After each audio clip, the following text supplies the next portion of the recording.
The Chamber of Petroleum Consumers Ghana is pushing for a subsidized petroleum scheme specifically targeted at commercial transport operators. According to the Chamber, this could be the surest way of dealing with the concerns of drivers about the transport fares whilst not reversing to social distancing directives. We are speaking with next with Duncan Amma, who is Executive Secretary of the Chamber. He joins us with his thoughts on that. We'll speak about the scheme that you're talking about, Duncan. But first, your thoughts on the concerns of drivers about having to increase their fares because of social distancing protocols? Good afternoon, Daryl. It's difficult to, at this point, take issue with these drivers for the prevailing conditions. Mind you, we are not in very normal times. And one of the worst affected groups as far as this COVID and its protocols are concerned happens to be our public transport operators. If you recall, we have kicked in a certain directive that says social distancing must be observed even in public transportation.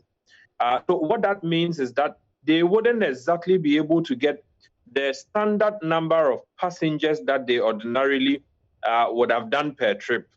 And once you are not getting the number of passengers that you would have done per trip, it means that the revenue you would have made per trip also dips.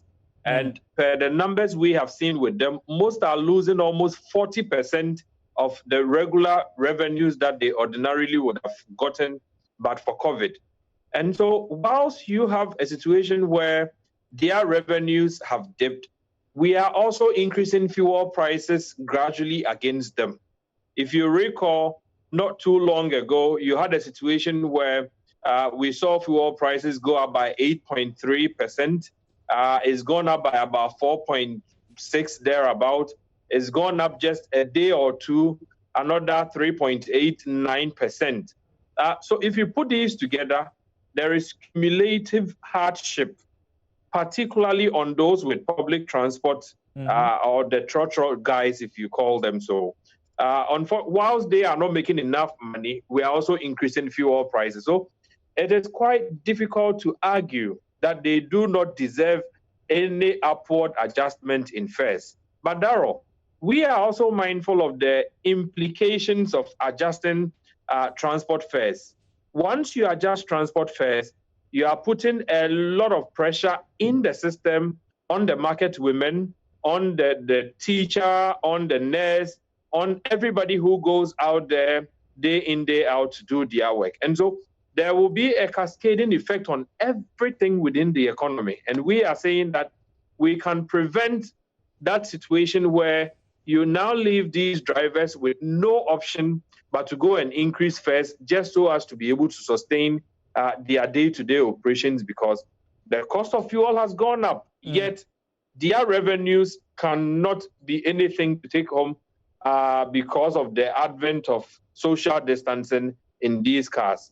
One would ask, do we allow them to just increase transport fares, which will probably sustain them, and which would also end up making even the cost of food for the average Ghanaian quite more expensive than it currently is? Right. Or we find a mitigating measure in order that they stay where they are, the state is able to support them, then the commuters are not overburdened due to the prevailing conditions. So that brings us to, we are not in normal times. Yeah, that brings us to your suggestion of a subsidized petroleum scheme for these commercial transport operators. Explain.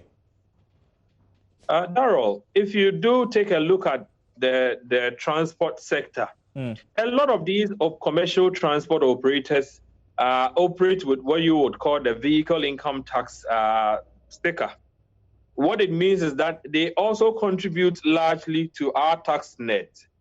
And those who work under proper regulation, they are known. The database exists with the unions. If you did call the VVIP guys, they will tell you how many buses, how many fleet they operate at a time, right, how much fuel they consume at a time. If you speak to GPRTU, they'll be able to give you a fair idea how many numbers they are looking at for their membership, because they do take dues from them. We are saying that the state should intervene at this point, provide a certain fuel subsidy to these commercial transport operators. Now, how do you go about this? You can provide them with a cheat system, such that anytime he goes to buy fuel to say 50 Ghana cedis, the state says, I'm going to give you 10%, intervention or 5 cedis. And so anytime they buy fuel, there is some reduction that they get. Then at the end of the accounting month, the government could sit with the fuel companies and do the maths.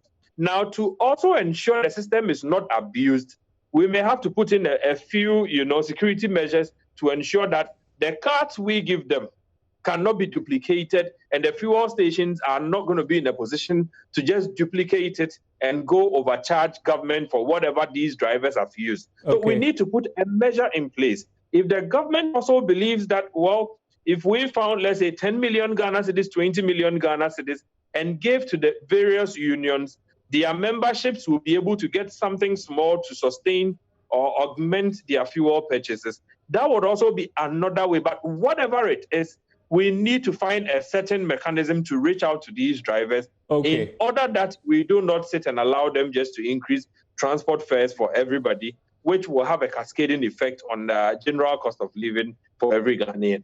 We'll have to leave it here. Thanks so much indeed, Duncan Amwa. He's Executive Secretary of COPEC, speaking there to us.